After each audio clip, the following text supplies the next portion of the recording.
All right, Team Montessori, this is a plain old t-shirt. Preferably no print on it, but if you have print, so be it. But we are going to take this and turn it into string so that we can tie up our blackberry patch, and if we have any left over, we'll end up using it next year for tomatoes or whatever else needs to be tied up. So I'm going to show you a really easy way to make this. All right, got your t-shirt, got your scissors.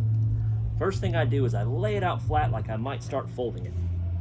Okay, I'm going to take my scissors and I'm going to cut a band right off the bottom, and we're looking for bands that are about 3/4 of an inch to an inch wide. So I cut the seam off the bottom because the seam doesn't really work as well for making rope as the regular t-shirt does.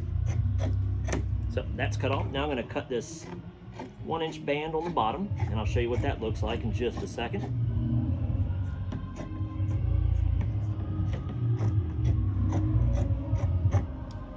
All right, so I've got this 1-inch band right here. Just cut it off the bottom, and it makes just a big hoop.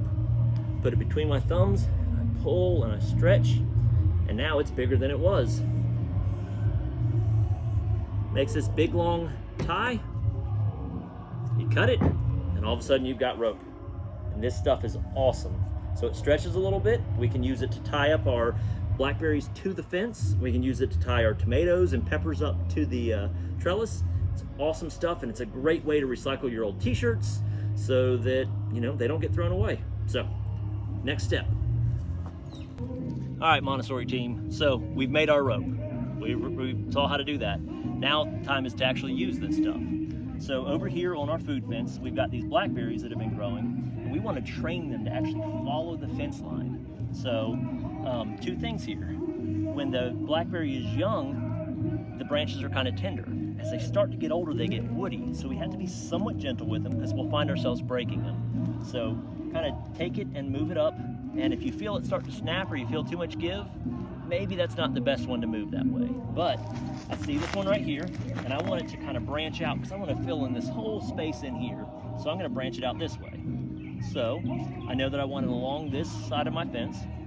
So I'm going to loop this through and do 2 exits. Okay, so I made a little spiral right here. Okay, then I'm going to take my string and cut it off.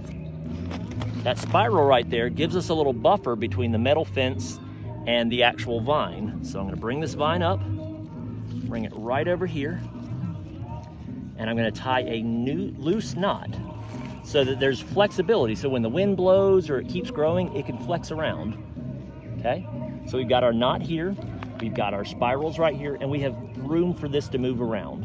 And what we've really done is create a path for it to grow up along the fence, so when it shoots out branches, they go through the fence, and we can fill up this whole bare space with these guys. Because otherwise, they're just going to run along the ground, and they won't be up here for us.